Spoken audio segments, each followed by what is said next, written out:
You are watching and listening to Bishop Brothers, a safe space where real issues being dealt with by real people are brought forth and discussed.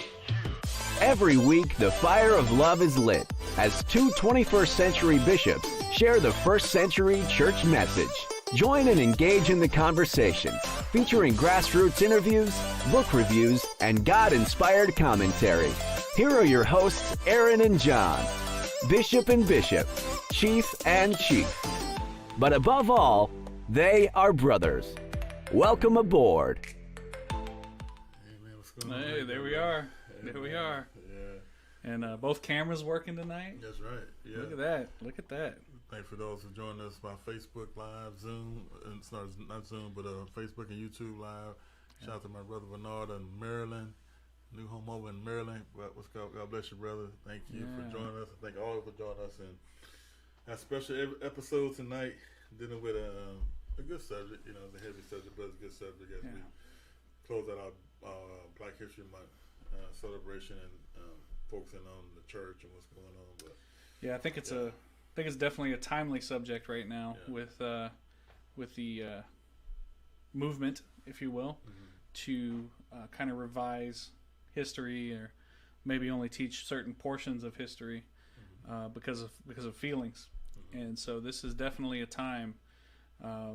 That's why I never thought I'd see the day when Hulu would educate me more about the history of my country than my history teacher in high school is allowed to. That's a very interesting place to be. I mean, you learn a lot. If you look at the last few years, you know, you look at the Tulsa documentaries with the 100th anniversary, and then all the documentaries be coming out. You learn a lot of history through. Then a few years ago, Grant came out, which was a great one. Really learned so much about him. It really took him to a very another level in my mind. And right now, as we speak, you know, I'm got my DVR going. Lincoln that's coming on tonight. It's very good, but it's nowhere near as Grant. They done a good job with it, but it's nowhere near Grant was for me because I guess I knew somewhat little about him. But as to your point, you know, it's a shame we got to learn history this way. But you know, whatever it takes to learn it, to make sure God forbid we repeat it. But yeah, it's some good stuff. But tonight is a deep dive. Yeah, definitely. As you guys know, we're talking about women of the movement. If you didn't get a chance to see it, excellent. I thought, from my perspective now, this is certainly one of those films where you got to acknowledge your limitations. You know, I mean, we can all see it, and we can all see that you know the things that happened were wrong. But I mean, maybe I'm out of pocket, but I don't think it hits me the way it hits you. Right? It probably hits different, and I think it's important to talk about how it hits different, why it hits different. But just as important to that is the facts of what had happened. And I thought they were very well done. For me, because I knew what was going to happen, episodes 1 and 2 were really difficult for me. They were, because they're setting a stage and you kind of know that it's building to this point and you know something's going to happen. And so it was really, it was very interesting to me to see a perspective, and what really struck me about it was these were just normal people living their normal lives under a horrific system, right? And it wasn't like these people woke up one day and said, you know what, I want to lead the civil rights movement.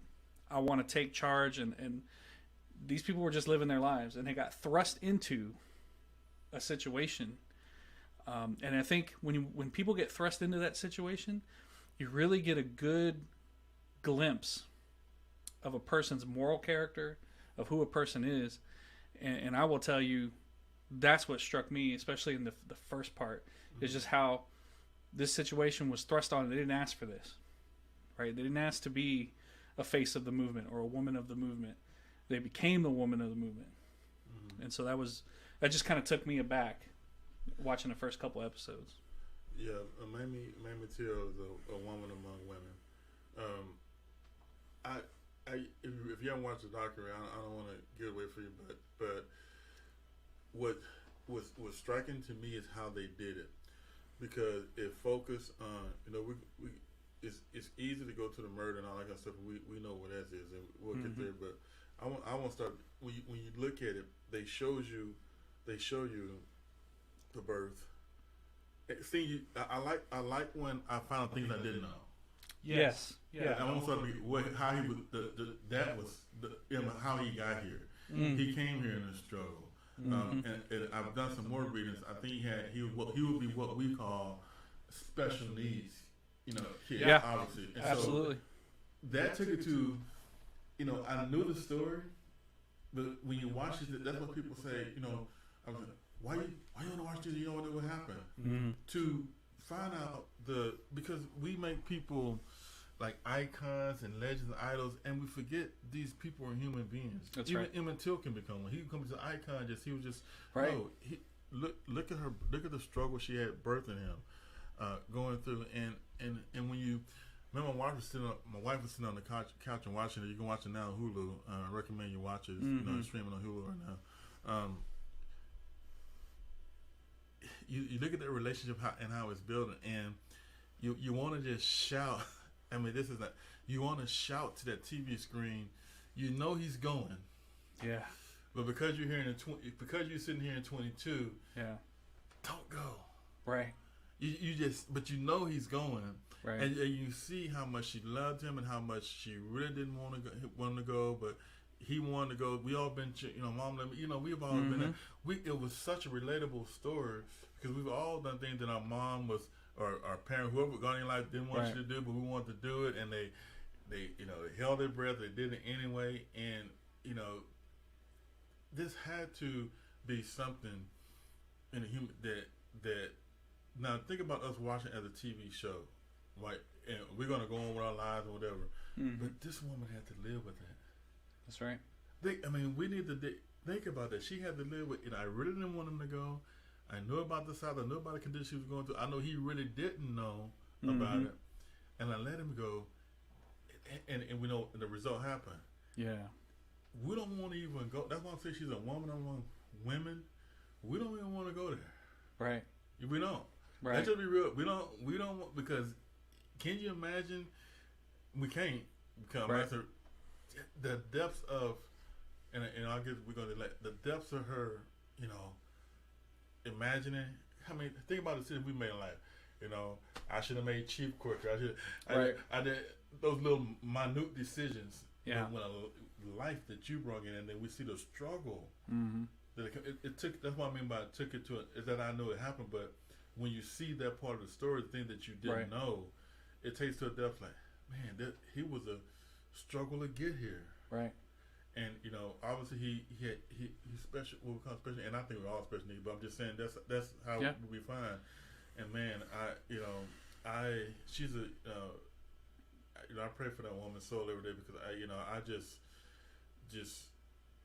I mean, hero ain't the word. I mean, she is, and then further than what she eventually still did after that. Yes. I mean, it's like I look at my kids. I'm like, because you say all the time about I thought about you because you say, I want to run elder people something because I don't want them to get COVID and pass away something like that. Imagine this. Yeah. When you and you just shout, no, don't, Emmett, don't go, but you know he's going. Yeah. And that was just, oh man. Yeah, that was really hard. And the reality that she's a survivor. She's a survivor of domestic abuse. Yeah. A lot of people don't know that the husband that abused her got the opportunity. I mean, it's 1943 when it happened, so it was literally a go to war, go to jail situation. And then that person, right, goes off and fights in Italy, and ends up dying in Italy, but being executed by the Americans because him and another soldier were convicted of rape in Italy. Yeah. And she survived that person. She survived that situation. Yeah. Had the courage to take out a restraining order. You didn't hear about that in the 40s. Right. Women didn't do that. Right. So it kind of speaks to that character that early on something's instilled in her. Right. And that is going to come, that stand your ground, not backing down attitude that's ingrained in her from early on comes to a point at the point of this at the point of this series, right, when this really horrific thing happens, what she does after that, it's almost like we would expect it, right? Because of how strong of a woman she really is. Yeah. And so he goes and he goes and every we know the situation. And I was looking at a quote from Rosa Parks that she said this is they say Emmett Till was a tipping point of the bus the Montgomery bus boycott. And Rosa Parks made this comment. She said, I thought of Emmett Till, and when the bus driver ordered me to the back, I just couldn't move. I don't think people realize how when people say, when he was murdered in 1955, lynched in 1955, that was the tipping point of the civil rights movement. That was a tipping point of the civil rights movement, because his death, his tragic death, and what I think this showed is he died, he suffered it, he went through it. God rest his soul. But if it wasn't for his mother, we would have never knew how it was. Right. It would not have been another tipping point. It would have been just another person, a black person who got lynched in Mississippi, which was not breaking news. Not in 55. Not in 55. It was not breaking news, so that's real. But the reason why it became is not because of his actions, but because of her actions, and that is powerful to understand, because pictures are big time, right? And the picture that the world was able to see was only because of Emmett Till. That's right. Most people, I don't even think I would have the strength to look at my own child.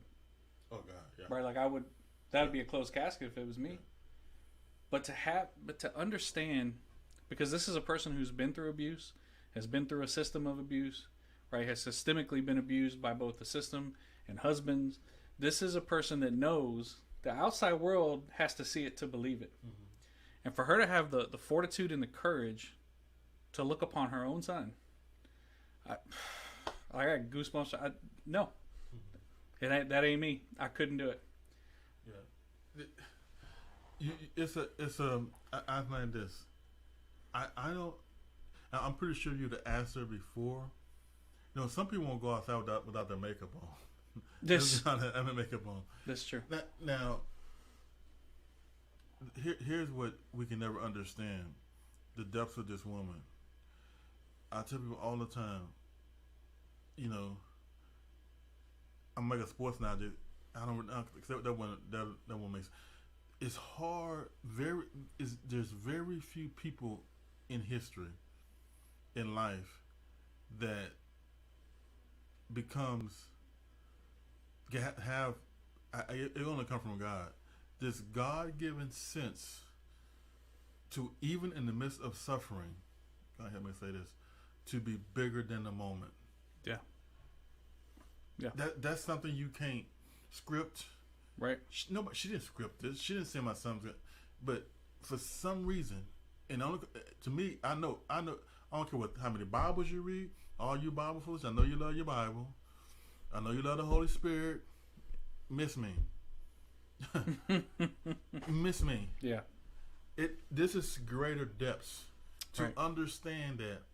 Yeah.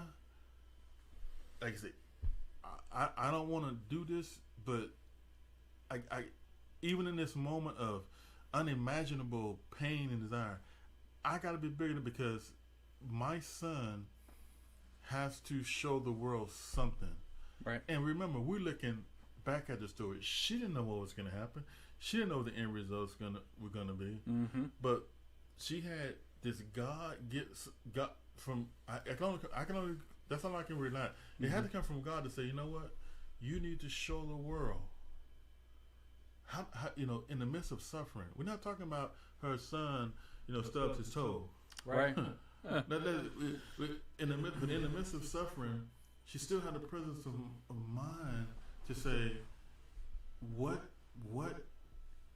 can the world, what can humanity get from this terrible moment that I have to suffer? And that, to me, that can only come from the throne, a place beyond world, education, spirituality, well, all the stuff we throw out. Yeah. It had to come from God to understand that, man, this is a life she brought in the world that has been destroyed in this world, and yet I'm going to not let this boy die in vain. That's right. That's just, Yeah. I mean, the only things I can think of that are comparable is some of people who are Medal of Honor recipients that have survived, right? And when they talk about their experience, and they didn't sign up thinking they were going to do that, but in the moment, something, like you said, something just kind of kicks in and says, I must do this. And for me, as a believer in God and a lover of Christ, to me that type of strength, that level, can only come from the Lord. And that level, like you said, doesn't come from memorizing some scripture verses or being a good attender at church or tithing 10%. You got some letters behind your name. Yeah, it doesn't come from that. Yeah. That comes from a direct relationship with God and God desiring movement in whatever it is that's going on. So in this particular situation, to me, this is a God moment. Yeah. And I know that can be kind of a hard pill to swallow. And I recognize that did this have to happen for God to move? No, it didn't have to happen for God to move, but it did happen, so God moved. Right? The one thing I didn't know was that after the two people that lynched him went to trial, and they were found not guilty, and actually one of the, I don't know where, I can't remember what the quote is exactly, but the quote, because it only took them 67 minutes to find him not guilty, and one of the jury members was quoted as saying, it would have been a lot sooner if we wouldn't have stopped for a pop break, right? Like grab some soda. As soon as they were acquitted, they admitted to it. I didn't know that. I didn't know that because of double jeopardy, right? They can't be tried again. Right. And so they freely admitted what they did. So that was, just think about where we were at the time. To be found not guilty and then to be able to just freely admit, right? Now, that would be like OJ all of a sudden coming out and going, yeah, I did it. That would be unthinkable, right? And in this particular situation, well, I don't wonder about OJ, but yeah, I can. Yeah, no, I got a little shake, but yeah, that's fair. That's fair. But no, I'm forward. No, completely different. But I'd be shocked. Yeah. I'd be shocked if he said it. Now, how you feel about it if he did or didn't do it, that's different. But bottom line, he can say what he wants. It can't be tried again. Right, can't be tried again. Yeah. But the backlash. Can you imagine the Twitter and the Instagram and the, oh my goodness. Yeah. But back then, that was expected. It was like, that's how we knew. That's how I found out that lynching was not breaking news in Washington, in Mississippi, in 1955. It wasn't breaking news because people could just freely admit to it after they were found not guilty, and there was no public backlash. Yeah. Right? Just think about that. No public backlash for admitting to killing a child. Imagine if that happened today. Yeah. Somebody will hunt him down. Now, I think it's great we've moved to that place in society. We got a long way to go.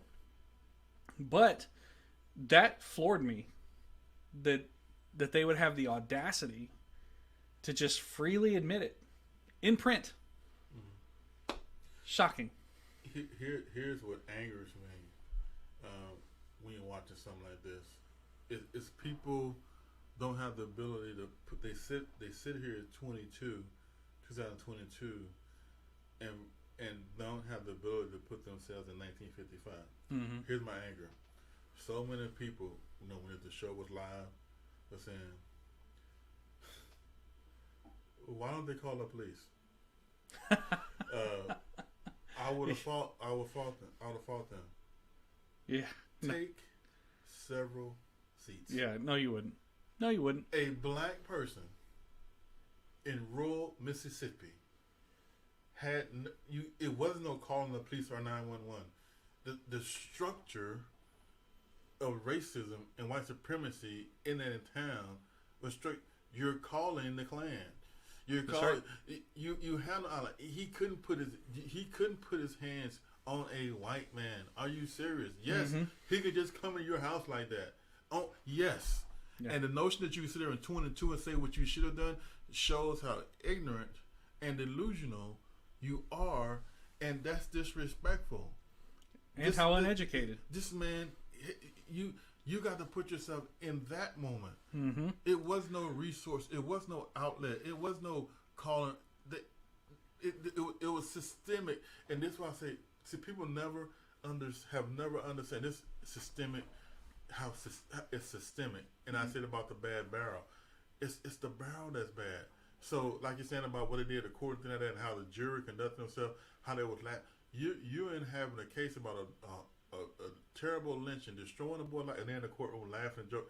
This is a society. This is the world we live in, and this is why we gotta watch this so we can never go back to this. But the notion that people were saying, "Oh man, no, you would not have." Right in rural Mississippi in 1955. You might today. Maybe.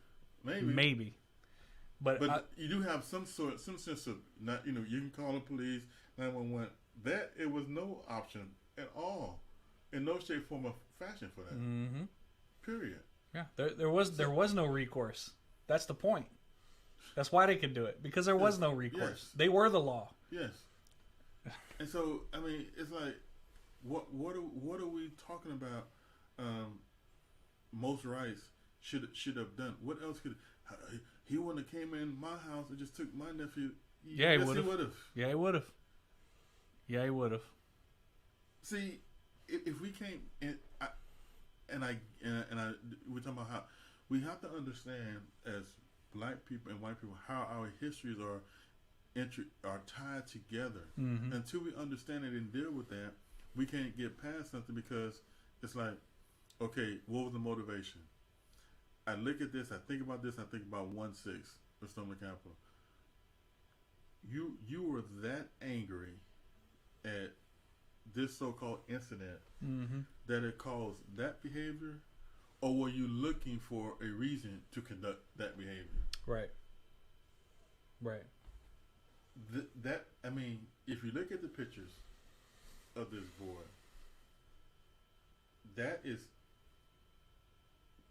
that caused that? You were that mad to do that? Right. Remember Mo said, just whip him. Give him a couple licks, boom. Because that's what sometimes they did back those days. Yeah, they whip them or punish them. That would have been wrong, but sure. Better than dying. Okay. I won't argue that. Yeah. So, but you were that angry, or were you looking for a reason? Is your life so miserable? Your life so terrible that was your fun for tonight? Mm-hmm. To destroy a life. And when I look at the same one, what are you angry about? What are y'all so angry about that you're tearing up things because somebody is lying? Same way, this woman is lying. It's amazing. My point is, it is amazing what we do over a lie. Mm. People will do things beyond this world over a lie than they will for the truth. Fact. Over a lie. Fact. Case in point, Emmett Till. Yes. The whole thing was a lie. And you did it. You couldn't just scare him a little bit. You could just, okay, all would have been wrong. But my point is, to destroy his life. Mm-hmm. And a beautiful thing is, I think all the time is, who name lives forever, and who you destroyed his life, but who names live forever, and their names. That's why. See, when you follow a lie, the only place you're going to find yourself in a history's unmarked grave of lies. That's right. You're going to always find yourself in, because his name going to live forever. Mm-hmm. The life you destroyed, mortally destroyed, will live for immortality. Yeah. Who can you name? I'd have to look at it. I'd have to look it up. Can you name Only one I know that Carolyn, because she's still alive today. But can you name them? No. Nope. Sure can't. And so, I just over a lot. I've been thinking a lot about, most right today. It's and go back to what you said. Okay, they go to Chicago. Man, I want to take your son and spend some summertime down here. And we have to really understand the going back to your field, the trauma and suffering. Mm-hmm. It's sometimes it never goes. Sometimes you gotta live with it for the rest of your life. That's right. Imagine we're talking about Mamie. We all gonna get back to her. But imagine what this man had to live with, because that boy died in your care. You were supposed to protect her.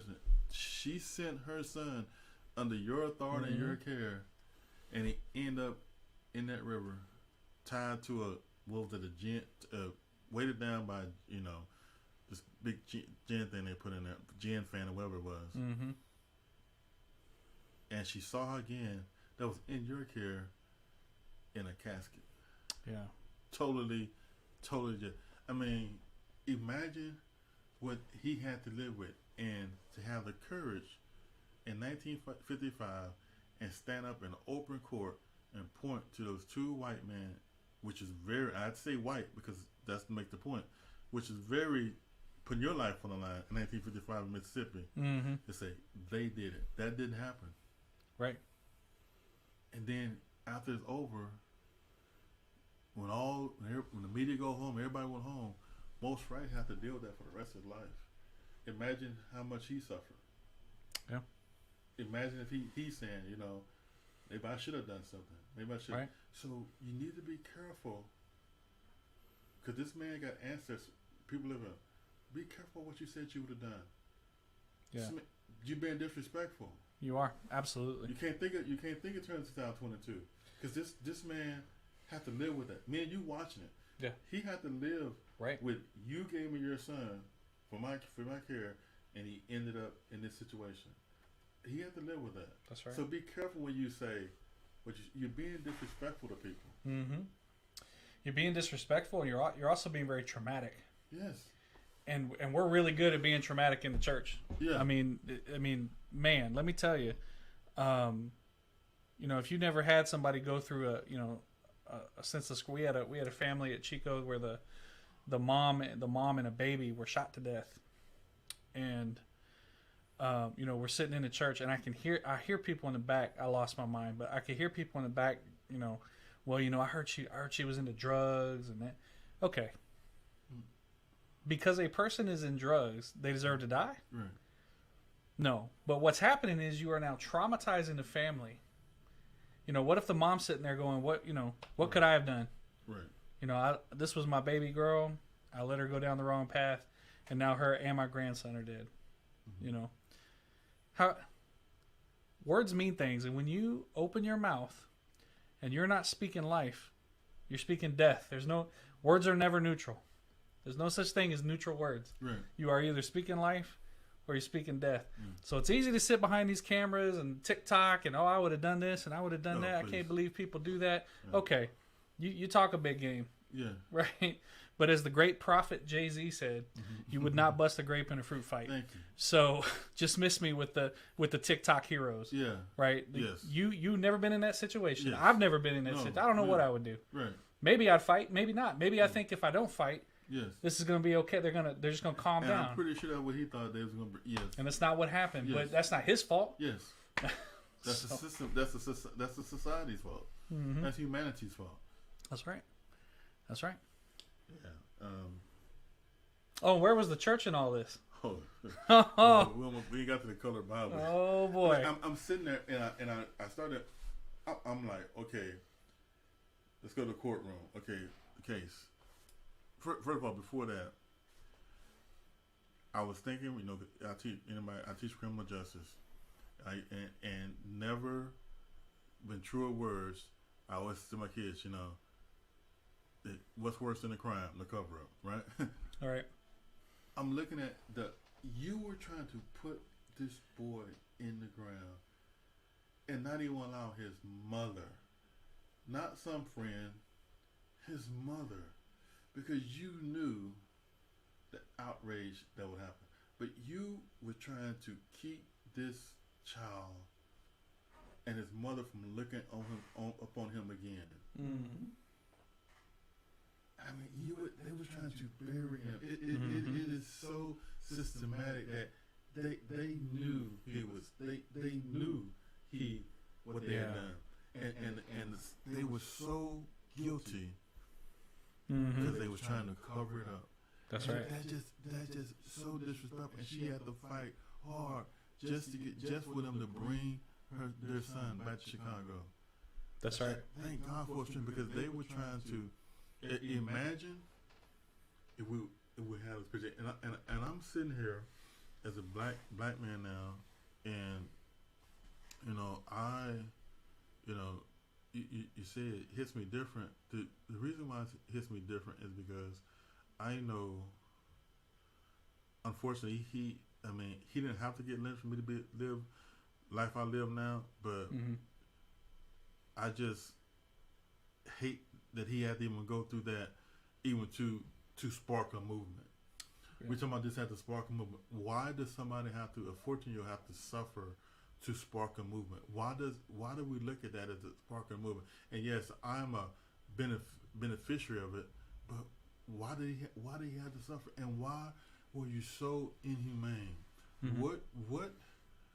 What drives our humanity that we so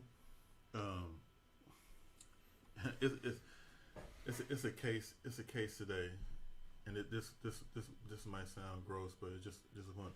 It's a case today that my kids brought to me, and I made sure with the several sources this is true. Mm-hmm. Somebody in, I think, Louisiana was sleeping, and they put semen, in this show is about, if you want to be comfortable, this is not the show to be on. This ain't the one. Trying to make a point. Put semen in cupcakes and serve them to kids. Who are we? Who are we as human? I mean, who are we as human beings? Why? What do the kids do to you? What's the point? You're so deep.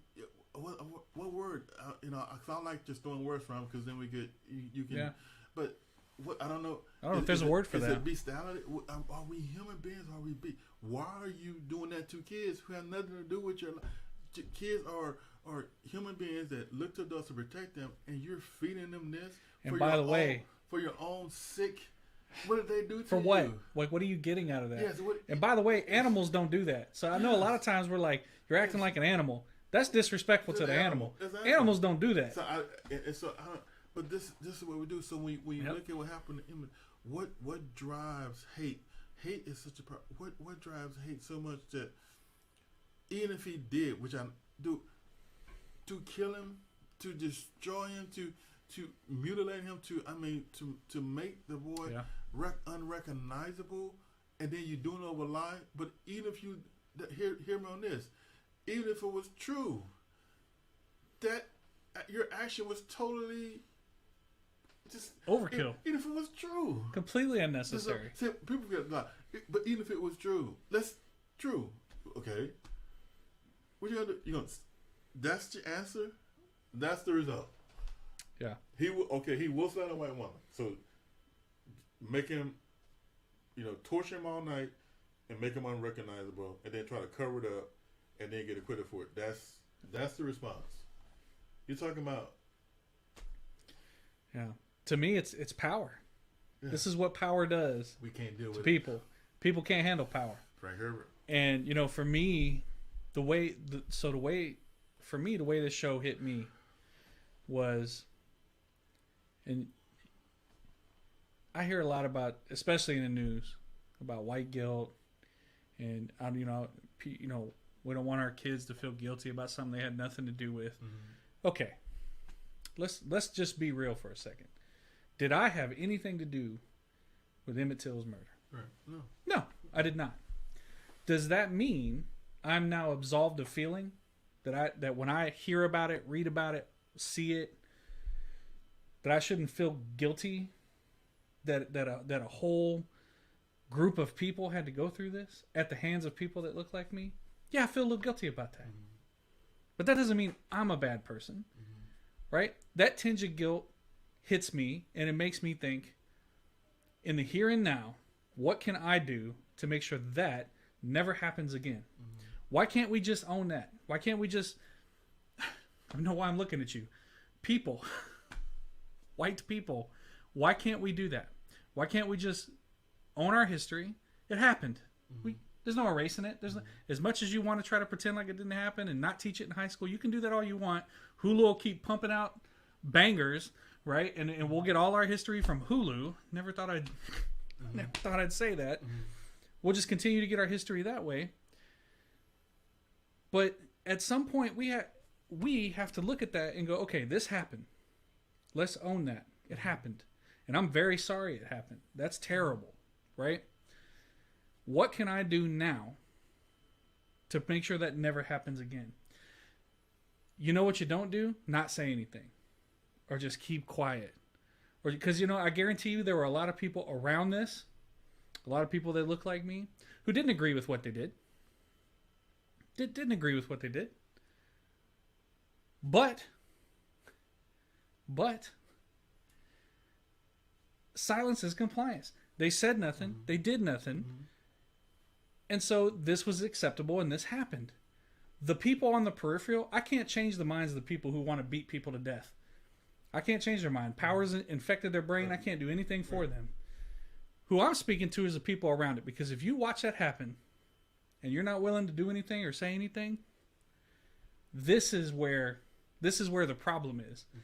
Now, going back to what you said about Emmett Till's uncle, the people that were around this situation that were white, yeah, they probably felt some sort of way. They probably felt fear. It's easy for me to sit, again, it's easier to sit behind this camera. Oh, I'd have stood up and I'd have said something. No, you wouldn't have, because they had no problem killing white people. No. Newsflash, there were white people in the civil rights movement. Yeah. Right? If you go back and you look, I kind of make a game out of it. I don't know how funny. It's not funny. It's just something I do. Anytime I see a march from the 60s, I try to look in the background.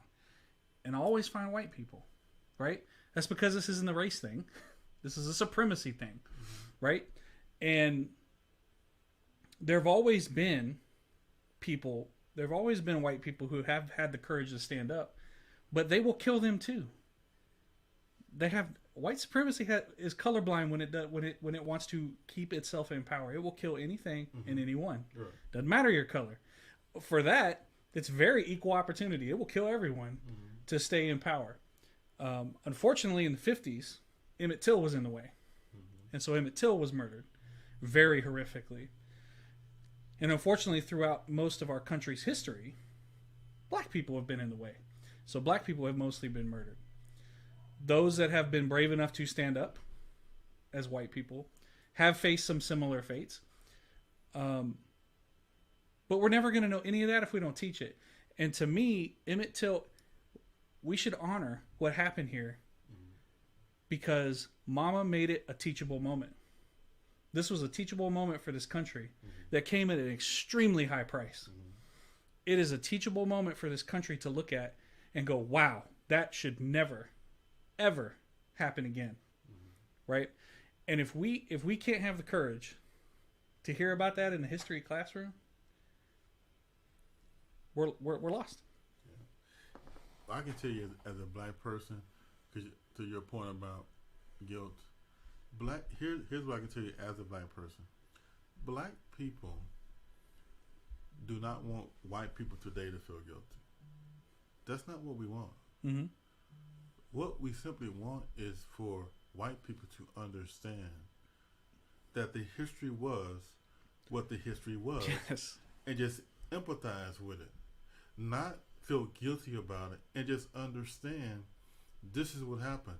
What is disheartening and demeaning and insulting and disrespectful is when you want to erase it like it didn't happen to make people so people wouldn't know about the history. If you understand history, it is history. It is in the past. It is not what you're currently doing. Right. It is not in the past. So therefore, but the insulting part is what they're doing. You're trying to act like it didn't happen. I told you I'm watching, and here's to make my point. How we don't want to make white people feel guilty. Just empathize and understand the plight of humanity and what some people suffer under the denomination of a white supremacist system. Right. Lincoln. I'm watching the documentary, and I'm making sure the point. Lincoln was a white supremacist. Based on, and they said this clearly in the documentary. Lincoln, when I say white supremacist, meaning every white supremacist wouldn't be a slaveholder. That's true. Nobody's saying Lincoln would be a slaveholder, but based on his own words, empirical evidence, data, he said that the white man is greater than the black man, and he called the 4 leaders, not Frederick Douglass, people output Douglass went at that meeting. He called 4 black leaders and said, y'all need to to relocate yourself to another place. He was for deportation. Right. That's what he was for. It wasn't until the 63 when war turned, he understood, when Douglass finally talked to him, said you need to get blacks to fight. But they portraying it right. Don't portray Lincoln as this, people who loved black people. Right. He didn't believe in slavery. Lincoln's policy was the extension of slavery. He says in a New York Times article, if I can end the war by ending slavery, I'll do that. If I can end the war without ending slavery, I'll do that. Or I just want to end the war. I want to save the Union. Here's where Grant come in. When he finally got Grant is the one, because McClellan was just missing. Grant is the one that Frederick Douglass credits for saving the Union and having one to end the scourge of slavery. Right. Lincoln wanted to preserve the Union, and then he did the 13th Amendment. And so, to your point, though, I don't want you to feel, you shouldn't feel guilty. Abraham Hester said, feel guilty, but all responsible. It is the problem is, and make this worse, is you want to erase Emmett Till from the record books. You want to erase him. No, it happened to Emmett Till.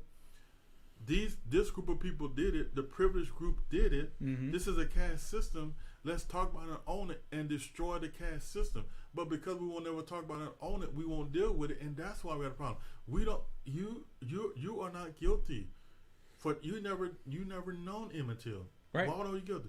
But you can empathize as a human being. Yeah. Now you are a son. You are a son. You have sons. You have children. You can connect with it because you have children that you know. God forbid this ever happen. You can connect to it. Forget the race as a human being. Right. And that's the point of. But we want to take humanity out of it because we want to tell these kids these days the fairy tale, the Star Spangled Banner version of American history. No, Harvey. You got to tell all of it. That's right. Or leave it alone. But it's not to make you feel right. The notion that you're gonna feel they should. Who doesn't feel bad? Who can look at this story and not feel good bad? Right. Yeah, I agree. Completely agree.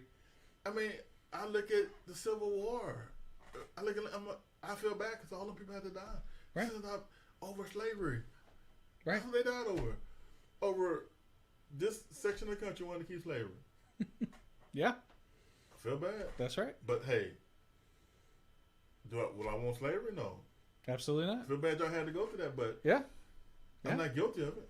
That's right. That's right. Yeah. And I've said this so many times, and I think it's unfortunate I have to keep saying it, but I'll say it as long as I have to say it.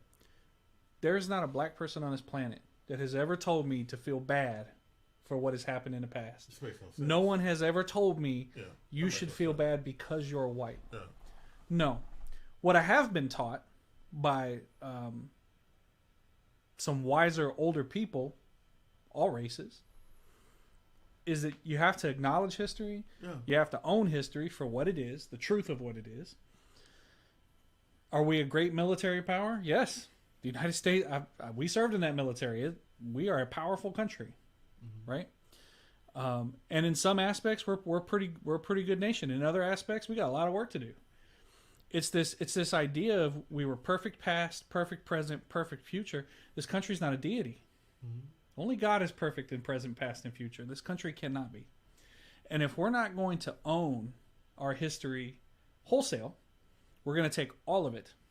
Yes, Thomas Jefferson was a prolific writer and wrote a pretty good and binding document. He was also a slaveholder. And a pedophile. And a pedophile. And we got to own that. It's okay. Right? You still can't erase what he did. Just own it. Right? It happened. We know this. It's not like it's hidden. Although there are people who would like to hide it. Yeah. Right? Just teach it for what it is. No one outside of me has ever made me feel guilty about the history of this country. No one. Right? When I watch Emmett Till, someone outside of me didn't say you should feel bad or feel guilty. I feel bad because that's someone's son. Yeah. Their face is up like a watermelon. How do you not feel something? And this fake false CRT debate is, you know what the CRT debate is? You don't want me to sit in a classroom and tell people that people that happen to be white killed a black boy from Chicago visiting Mississippi simply because he was black. You don't want me to teach them that because you don't want to deal with it, not because they don't want to deal with it. Right. So you want me to erase him and just tell a fairy tale because you don't want. I'm not lying to them. I'm not using propaganda. It's a matter of historical record. But you don't want to sit there because those 14-year-olds might feel bad. I hope they don't feel good about that type of story. Right. But the fact of the matter is, it happened. It's part of American history. It sparked the civil rights debate. It is a benchmark. All historians say this is a spark. That's part. So you got to deal with it. It happened. They killed him, and you have to explain people why. But we don't want to because that makes them feel guilty. They feel bad. Nobody should feel good about it. But what is the guilt? Yeah, you did it, but you want me to like. So you're using the CRT debate to say, Emmett Till, you didn't exist. Mamie Till, you didn't exist. All this stuff, you didn't exist. We just struggled. We just went through it. Without put people like, no, this is an American story. Right. There is no Lincoln without a Frederick Douglass.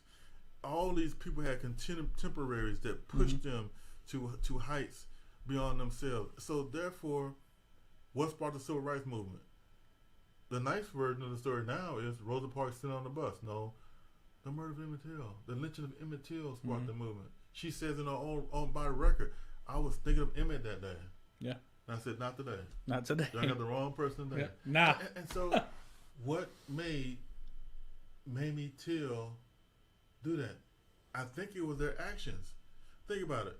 When they was trying to cover up, when they were trying to do, and when they finally got that body to Chicago, and she finally seen something with her say, you know what? Y'all not hiding this one. Yeah. Yep. I'm going to show the world. No, let them in. Keep the casket open. I'm going to show the world what they did to my son. Yep. That's right. Me teaching a 14-year-old girl, it's just history. It's American history. Because you don't want to ask the question, well, Chief, I don't know why they did it, but they did it. Right. And I got a theory. So a lot of times when I read about this, it's a very false CRT debate. Most people couldn't tell you what the CRT is a legal term, and it's actually taught in law school. But whatever, it's fine. Yeah. And even of its own admonition, it's a theory, right? And theories require research, and you know, so there's still open discourse that occurs in CRT, but that's fine. You know, we've decided that it's this draconian monster that is ruining our kids, right? But I have a theory. Here's my theory. In a lot of these articles that I read, I hear that the reason for it, or reason from preventing it from being taught, even though we're not teaching CRT. No one's teaching CRT. No, unless you're in law school. Yes. It's the only place you get it. And it's just certain law schools. Certain law schools. It's not every law school. Yeah. That's fine. Whatever. We're just gonna do some whitewashing here and pretend that what's being said is true. In these instances, usually the answer is, well, we don't want our children to feel bad because they're, let's just be real, because their ancestors were on the wrong side of history. Okay. But I don't believe that. I don't believe that a ton of kids feel guilty about that. What I think happens is they hear this version of history they didn't hear at home. Yep. They hear this version of history where I thought we went. This is one that I was guilty of. I thought we went to war over states' rights. No, we went to war over slavery. Well, who told me that we went to war over? I'm going to ask Dad. And they go home and they ask their parents, and their parents get uncomfortable because now they've been put in this awkward position of having to correct the way they've taught history. It's not about the kids. It's about making older people uncomfortable, people my age and older. Yeah. It's about making us uncomfortable. That's the reality. Kids ain't uncomfortable. Kids want to know the truth. Kids thirst for knowledge. You're a teacher. You know that. Oh, yeah. I mean, when they brought this crazy stuff out of Louisiana, I mean, that's wild, right? They brought it to you because they wanted to talk about it. Why? What? How? What? Teach me. I think that's what happens is they hear. My kids have never come home from school, and like after a Martin Luther King Day, right? A celebration or some of the things they do at school, they've never come home and been like, Dad, I was just so hurt today because of Black History Month. When are we going to get a White History Month? My kids don't care about that. My kids are interested in Martin Luther King was assassinated. Why? And then we can go to history books and we can talk about it. And we can talk about why. Right? Because I don't hide stuff from my kids. My kids know why things. When they ask, that means they're ready to know. Right. And I'm going to tell them. Dad, was slavery a really bad thing? Yes, son. It was a horrible thing. And let me show you why. Let me show you these pictures of these people's backs and how they were separated from their families, and how they were actually viewed as property. And my son last night was like, you know what I really hated about American slavery? This is a 10-year-old. This is a 10-year-old. You know what I really hate about American slavery, Dad? What's that? In American slavery, it wasn't like Roman slavery. In Roman slavery, people weren't property. In American slavery, people were property. My son just gave me the definition of chattel slavery. Right? So don't tell me your kid's not ready to learn about it. Don't tell me, okay, just miss me. It's about you and your feelings. It ain't about the kids. Yeah. And that's what we got to, and this is why our kids don't respect us, because we will not tell the truth, because it's all about, I would say this country's greatest asset is the ability to craft narrative. Yeah. These subjects, you lose the control of the narrative of the fairy tale. You got to explain this American project. This thing is an everyday thing. It's a hard struggle. We've come from madness. We've come from genocide. We come from terrorism. We come from racism. We've come from lynching. We come from we made people white. We come from a lot, but we got a lot of great things.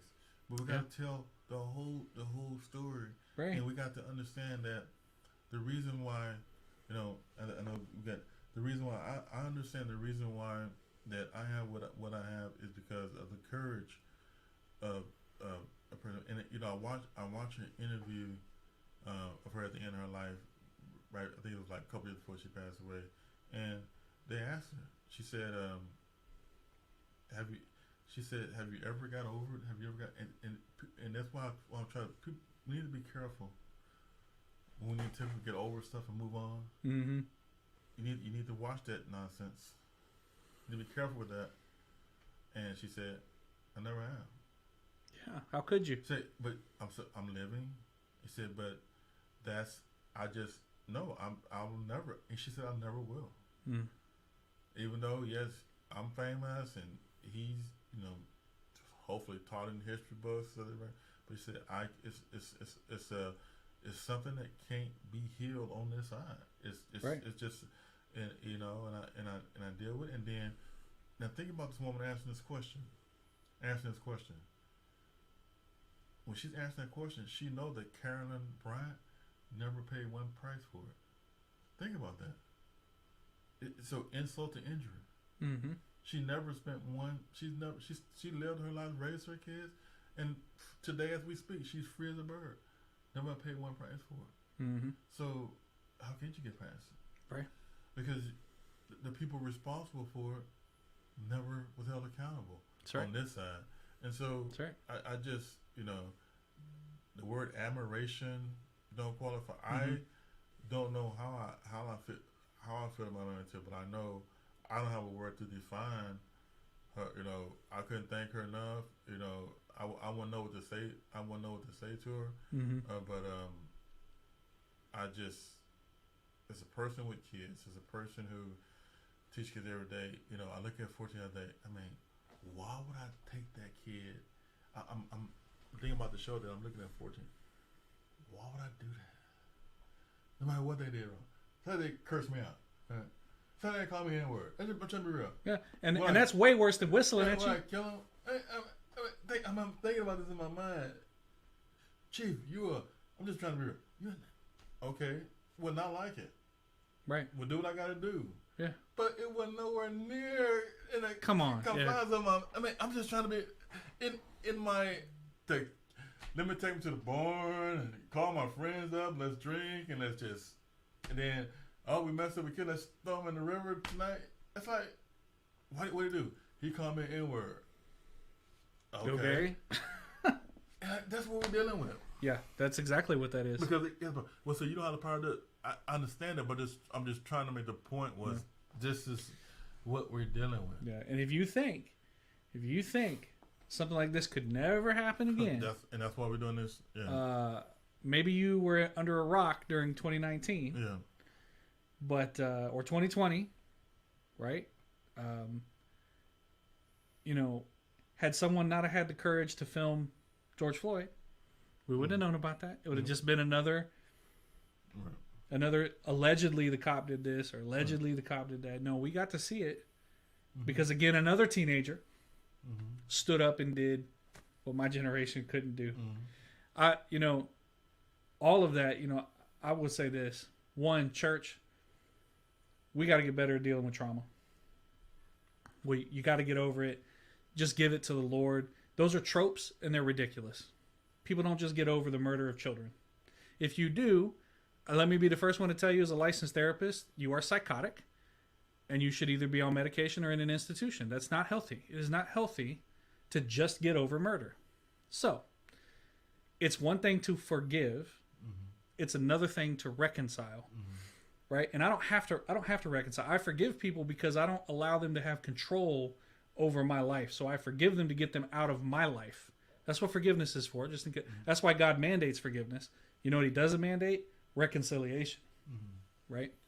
Reconciliation takes two parties. And in this case, in Emmett Till, George Floyd, there is no second party. There's no way to reconcile.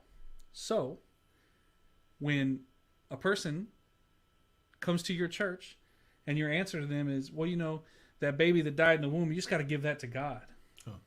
Are you serious, man? It's ridiculous. But that's where we are as a church. So that's kind of what we do. And the last thing I'll say is, if you have not seen this documentary, you got to see it. It's really good. I did the research. It's pretty historically accurate. There's no major portion of this that isn't unhistorical. I mean, there's always creative license. If you don't like the creative license, feel free to teach history in school where there is no creative license. It just comes out of a book. But until then, I'll keep watching Hulu for Abraham Lincoln and Mamie and Grant. And the color Bible was real. That wasn't a prompt. Yeah. I'll finish with this. I was thinking about like George Floyd. Now, George Floyd was 46, and we heard him crying out for his mother on the street of Minneapolis. And, I can't breathe. Where my mind don't want to go is, I mean, this 14-year-old boy, I know he cried out for his mom. Yeah. And for those men to do that, in that situation, you just can imagine he did. I mean, it's just yeah. We all have to recognize that we need to always take a step back and say, God, please let me always hold on to my humanity, because hate can drive you to do things that you wouldn't imagine. Hate is not reason. It's unreasonable. It violates logic. It violates understanding. It violates all the tenets that we would normally carry. But I do know that she couldn't hear him, but I know God heard him, and I just hope, obviously the picture of him, he suffered greatly. I pray for his soul and some measure of peace. But if those men didn't get it right with God, man, when they're up there, I want to be way, way, way. I want to be back so far, because there is an eternal God that you can't get around. Yep. That no court system will save you from. No president, no king, no monarch, no citizenship. Yep. No whiteness or blackness, whatever. Yep. Race will save you from. They had to get an answer. And for Ms. Mamie Till, I know she didn't really have peace, but I thank God for her courage to live her life through that. And these people to be on Why Black History Month, because we have to take time out to talk about it, and because for some reason the country we don't seem to want to deal with it, but we will deal with it. And I'll tell anybody, I'll tell my kids, say, you know what, we don't supposed to talk about this and that at school. I tell them, look, hey, as long as I know that I'm not violating policy, I'm not going to disrespect anybody just because people don't want to talk about it. Man, no. And we did a gallery walk and we had them on there. If they don't like that, well, they get over it. Because I'm not going to be racing people just because to make other people feel better. But yeah, it's streaming on Hulu. Yep. Women of the Movement. They did an incredible job. Really good. You're gonna feel it. You're gonna see it, and like I said earlier, you're gonna learn some things that you didn't know without besides the basic story. It's powerful. That's right. Powerful. Amen. Well, again, thanks for being with us this evening. Make sure you like us on Facebook. Give us a like. Subscribe. Follow us on YouTube. Some of the other options if you're watching from those tonight. Again, thank you guys so much. Got some books coming out this year. Yeah. If I ever get around to writing my last chapter, I'm being a little lazy. I'm gonna repent. I'm gonna own that. But yeah, I'm gonna get around to writing that last chapter, and I think Bishop has one coming out as well. Yeah. So a lot of good stuff coming this year, and still a lot of good shows to come. So again, thanks for watching tonight. Have a blessed week. Thanks for joining us on this week's episode of Bishop Brothers. Make sure to visit our page, Bishop Brothers, where you can like and follow so you'll never miss a show. While you're at it, please tell a friend about the show. The brothers salute you. Until we meet again, Godspeed.